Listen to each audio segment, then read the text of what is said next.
Welcome back. All right, so finishing things off today with centers. And first off, I want to say Seth Jarvis is listed as a center by the National Hockey League. Seth Jarvis was one that I did not have on the wingers list, and I wanted to mention him before I do the centers list because I think Seth Jarvis is a player that, while not being on these lists, will be on them next summer. Also, honorable mention, and there's plenty of them to go around, Logan Cooley, Anze Kopitar, who's close. Like, Anze Kopitar, I was torn because he's not the same player that he was, but is he still a top 20 center in the NHL? That's a question out there. John Tavares, honorable mention, had a very good season. Will he have another very good season this upcoming year? We'll see. Sean Monahan gets an honorable mention. I mentioned Alexi Protas, right? If I didn't, I just did. JT Miller, honorable mention. Logan Cooley, honorable mention. So, a lot. And I went back and forth on this list. And lists, to be honest, are things that are always heavily debated. We've seen the Canucks, my favorite Canuck players list, be like, I can't believe you don't have these players on it. It's my favorites. It's so weird. But when I do these lists, I do my best, and then they're done. And they go out onto the internet. One of the few things in the month of August when nobody's thinking about hockey that will get some clicks. And that is a big part of it. I did go through a couple years there where I didn't do these lists anymore because of just the amount of personal attacks and just some of the awful comments in the comment section. And so, yeah, last year I decided, to heck with it. And I think it was the year before that. I usually post these while I'm on vacation. This is not the case this year. But anyways, that being said, preamble aside, number 20 on the list from Washington. I was a bit torn on this one, but you know what? I'm going to give Dylan Strome full credit. Dylan Strome's become a point-per-game forward.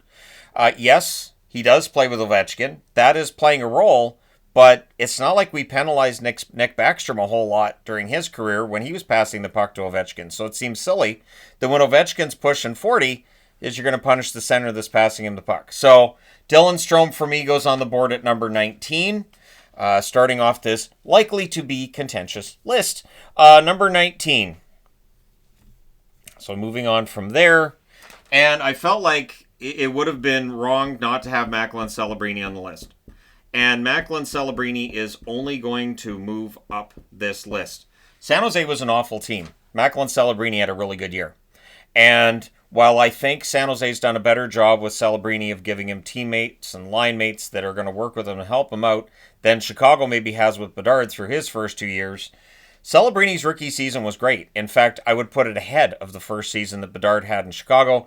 Bedard is not on the list. I'm not giving him an honorable mention either. I don't think he's the bust that a lot of people do, but I do understand that there were a lot of people that thought he was going to dominate the league right away, and that hasn't happened. But Celebrini, at this stage, looks like he might be maybe better than Bedard. We'll see if it continues to be the case. Number 18, from St. Louis. Big part of the reason St. Louis makes the playoffs is the play of Robert Thomas after Four Nations. I believe Thomas led the NHL in scoring after Four Nations. He was up there. If he didn't, he was close. Thomas, amazing season for him and for the St. Louis Blues to make it to the playoffs when no one expected it. That's pretty incredible. So yeah, Robert Thomas, 18th, I should say, on the list for me. I'm a fan of his game. You know that whole I wasn't familiar with your game. It's if I have to explain the meme, then it's not funny. But yeah, Robert Thomas, number 18 for me from the St. Louis Blues. Number 17, Carolina. Sebastian Aho. Aho is an excellent forward who gets some criticism at times for not raising his game, and I get that. I do. Playoff time, Carolina does eventually get shut down, usually in the conference final. And Aho's got to be a little bit better in some of those situations, but I still think he's an excellent forward. I think there's more for him to give. And so to me, Aho at 17, I feel like that's the right spot. Number 16 on the list, from Dallas.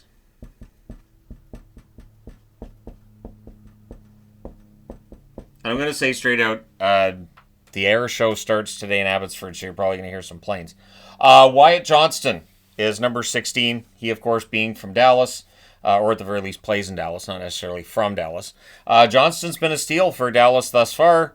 I do feel like his best days are ahead of him still. that series against Edmonton, I don't know how many Dallas players necessarily played really well in that series, so I'm not going to penalize them there. But Johnston, likely to be under the microscope. And if they trade Jason Robertson, if that happens, depending on what they get back, Johnston could have a little more pressure on him in terms of production. Number 15, also from Dallas, Roope Hintz. Roope Hintz, excellent forward. Really, really strong numbers from him. I think he's capable of more than a point per game. Very good, solid all-around player. It's not just about the points for Hintz. And I try to consider that with centers, that it is not just about the points. That's why Kopitar gets that honorable mention, even though points-wise, he had 67 this season, so dropped off a bit from where he was in his prime. But yeah, Hintz is one of those players who's a good all-around player. It's a little more than just the points for Roope. Number 14 on the list, from Buffalo.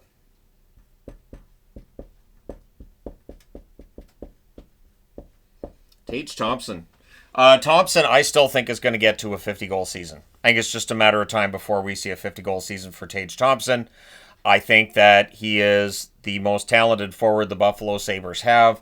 And, yeah, I think if Buffalo gets better, and people will laugh at me for saying it, but if Buffalo gets better, I think Tage Thompson will be part of that reason. If Buffalo makes the playoffs, I would expect Thompson to get Hart consideration because he'll probably have to drag him there. And I say that knowing that scoring has not been the problem for Buffalo over the last couple of seasons. It's been the defense and the goaltending. But if Thompson drags him there, who knows? Maybe he plays goal for a couple of games too. Like, fine, I'll do everything. Number 13 on the list, from New Jersey, and I wish I could put him higher. But with Jack Hughes' injury history and still that uncertainty around Jack Hughes, I don't have Hughes higher than 13th. And I think Jack Hughes has the talent to be top 6 on this board. He's just, for me anyways, not there because of the injury issues. And we'll see how things are this season. But hopefully he jumps back onto this side of the board next summer. Which brings us to number 12. And attached to Jack Hughes, Nico Hischier. So what I said about players being more than points, Nico Hischier is definitely more than points. There will be, I think, at least a Selke or two in the career of Nico Hischier. Very, very good two-way forward for the New Jersey Devils. I've enjoyed watching his career thus far. And, I mean, just thinking about it now, the channel's been around for how long? I've been watching almost every game of these guys' careers, so it's been fun to watch all of them develop. But yeah, Nico Hischier has become that player that New Jersey fans were hoping he would be when he was drafted, which is that really, really solid two-way forward who may very well get a Selke trophy sooner rather than later. Number 11, just outside the top 10. Very, very reliable forward. But Mark Scheifele, just outside the top 10 for me. Scheifele, of course, of the Winnipeg Jets, had an opportunity to maybe become a free agent last summer and decided instead to sign that long-term extension with the Winnipeg Jets. Scheifele has provided Winnipeg with very reliable production during the regular season. There is the question of Winnipeg raising their game in the playoffs, which probably hurts the standing of some Jets players in the eyes of fans and whatnot. But for me, Scheifele at number 11, that's the call. Number 10, from Tampa, Brayden Point. Brayden Point, or Poit, take the N out. Should just take like random letters out of everybody's name and just watch the comment section. Anyways, Brayden Point, I'm not going to do that. It's not worth it. Brayden Point of Tampa, fantastic forward. Big part of the reason why Kucherov's able to put up the assists that he does is playing with guys like Brayden Point. Because all those assists are going to somebody, meaning somebody's getting those goals. And Point is going to get a 50-goal season again soon, I think. The Tampa Bay Lightning still look like a pretty darn good team, and Brayden Point is a darn good player on that darn good team. So, Point at number 10. Number 9 on the list, from Montreal. I think the debate over Nick Suzuki and his position in the National Hockey League is done. There was the conversation about whether or not Suzuki was ideally suited as a number 2 center. Is he a true number 1 center? Is he a number 1 center in Montreal until they find somebody better? I think this season showed Nick Suzuki is a number 1 center. And yeah, Montreal does not need to worry about looking for anybody who's going to lead this team up front. Suzuki's capable of doing it. The chemistry, too, between Suzuki and Caulfield's fantastic, and I think Montreal's future is really, really bright. I do know that there are people picking Montreal to miss the playoffs this coming season. I don't know how well that's going to age. We didn't expect them to be in the playoffs in 2025, and I would argue the team's better right now on paper than the one that lost that first round series against Washington. So I don't see why they don't necessarily end up back in the playoffs. Number 8 on the list from Ottawa, Tim Stützle. It's not that long ago that there was conversations about Stützle and disappointment. I remember last season there was disappointment, and this year, great bounce back year for him. Ottawa making it to the playoffs helps too. That disappointment fades really quickly when the team makes the playoffs. So hopefully Ottawa stays in the playoffs, and Stützle continues to add to his status in the National Hockey League as one of the best young centers in the game. I think there's a 100-point season there for him. We'll see if Ottawa's numbers get even better this season or not. But yeah, Stützle's a key part of that team. Number 7. And I don't feel like I've ever had Auston Matthews as low as 7. I don't know if that's the case or not. Matthews did not have a fantastic season. And then the playoffs, not fantastic either by his standard. And now we're going to find out this season without Marner. And I know he didn't play with Marner all the time. I know there were large stretches where we didn't play with Marner. But without Marner on the team, that's going to put a little more pressure on Matthews. We'll see how he responds. I think he's going to come back and score 50 goals again. I honestly think Matthews just goes out there and scores 50. He has shown throughout his career an ability to score goals at a rate that very, very few can. I would be very surprised if he doesn't get back to that, but it's not going to be easy for him to do so. Number 6 on the list. Seems weird writing this player down as 6, to be honest, because it's not that long ago Sidney Crosby. If I didn't write him down as number 1, there would have been arguing, and they're still going to be arguing about him at number 6 because Crosby's numbers are still excellent. Crosby is not showing any signs of aging, and he just turned 38, right? Yesterday.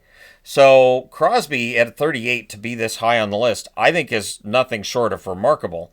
We talk a lot about Ovechkin, rightfully so, when it comes to aging really, really gracefully, but Crosby still looks basically the same as he did when he got drafted. So I've always had this theory that he looks similar to Tom Welling, who played Kal-El or Superman on Smallville. So I have a theory that Sidney Crosby is Superman, the actual real Superman, not those fake ones you see on TV and in comics. And that's why he doesn't age. And at any point in time, he could just go out there and score 50 goals in a game. But then Lex Luthor would know who he is, and so then he's in danger. So he can't show us what he truly can do. That's one of my theories on Sidney Crosby anyways. Just ridiculously talented player. One of the absolute all-time greatest. No argument, I don't think, from anybody on that one. Number 5. And it feels weird to rate this one at 5, but I think Jack Eichel's there. And I think if Jack Eichel can stay healthy this season, I think he gets well above 100 points. And Vegas is going to be really, really dangerous. And even if people who say, well, Marner during the regular season, sure, but in the playoffs, everything's going to disappear. He's going to Vegas. Vegas is a team that we've seen win a Stanley Cup very recently. So I don't buy into the argument that adding a player of Marner's caliber is going to hurt the team, because Eichel is one of the best centers in the game, and he's able to just take the game over. One of those rare ones. He doesn't have to in Vegas like he did in Buffalo. Eichel's not under the same amount of pressure to, put the team on your back, which I think has benefited him, and probably his back as well. But I really like Eichel quite a bit, and I feel like 5th's the right spot for him. Number 4 on the list. This one was tough, because back-to-back Stanley Cups and everything, but Aleksander Barkov, for me, goes 4th on the list. So there will be arguments over whether he should be 1st, 2nd, or 3rd. For me, 4th is where I'm putting Barkov on the list. Barkov, one of the best shutdown forwards in the game, playing on a team that is very good at the shutdown game. And you have to think some of that has to come from these guys playing with Barkov and watching what Barkov's doing, and probably a coach going, you see what Sasha did out there? Can you guys do that? Come on. Can you be more like Sasha? I'm sure at certain points of the season, it's be more like Sasha, be more like Barkov. But most underrated player in the game, my butt. But yeah, Barkov, excellent forward. I think his game spreading to the rest of the Florida roster, part of the reason we've got back-to-back Stanley Cup champions in the Florida Panthers. Number 3, Leon Draisaitl. Draisaitl had another amazing season for the Edmonton Oilers that extends into the playoffs. He had another really good run. Yes, they lost in the final, but Draisaitl had a very, very good season, and his scoring numbers are fantastic. Every year, you know what you're getting with Draisaitl. You're getting one of the most talented forwards in the game, making it look easy. And that's the thing. The top 3 guys here make it look easy for me. Number 2, from the Colorado Avalanche. This won't surprise anybody that Nathan MacKinnon's that high on the list, right? Nathan MacKinnon, also a player who can take over the game. If it is a home game for the Colorado Avalanche, go ahead and pencil in MacKinnon for at least a point. He has a ridiculous amount of points scored at home, and his reliability at home to get points is insane. But he's a good player. Obviously, the 2022 Stanley Cup helps him as well. And in terms of scoring, would any of us be surprised if he got the Art Ross this year? No, not really. I think that MacKinnon is one of the best players in the game. But at number 1, no. And I'm not going to start adding wrong letters either. I'm not going to start removing letters and adding wrong letters. Connor McDavid. McDavid, to me, is still the best player in the game. And I know that there are people who are not convinced of this, don't believe it. They're going to be in the comments with, he doesn't win the Stanley Cup either year. And it's true, he didn't win the Stanley Cup. It's also true that teams don't win the Cup by themselves, as evidenced by Barkov, who had some just not necessarily fantastic stats through the whole season and the playoffs, but the team played very, very well, and Barkov was a big part of that. McDavid's numbers, by his standards, not quite up to his standards this past season, which shows you just how bloody good he is. He is that good. So my expectation is McDavid's points totals jumping up. One thing to keep an eye on, though, with Connor McDavid's totals going forward, as even superstar players get into their early 30s, you will normally see a drop-off in their points per game. Even the all-time greats, we've seen that where their points totals will drop off. So Connor McDavid, his totals, maybe he'll only be a 105-point player instead of a 120-point player, that kind of thing. But either way, Connor McDavid, to me, for my money, personally, is the best player in the National Hockey League. I've said it before, I'm saying it again, and I do know that there are people who will disagree, but there you go. It's my list. It's done. I'm done grading players at positions. I'm always glad when these are done, but I'm always kind of sad at the same time because it's kind of fun to go through players and try to come up with a list. The good news being that my song list for the Entertainment Guy, I've almost got all 1,400 songs ranked. So, and with the air show tonight, and I won't be able to pre-record a whole bunch with that kind of noise going on, I will be able to probably finish up the song list and maybe get that started tomorrow on my second channel. So we'll see what happens. Then people can get mad at me for my musical tastes. So that's something different to get mad about. Thank you guys so much for watching, for all your support. It's greatly appreciated. I hope nobody's personally offended by lists. And if anybody on the board is a winger that didn't play center this year and the brain fart can be blamed, I agree. The blame has to go to the Entertainment Guy. Thank you guys so much for all your support as always. Hit like and subscribe in the event you may not have done so already. Thank you guys so much for all your support, especially during the summer when hockey is the last thing on most people's minds. That being said, I will talk to you again soon.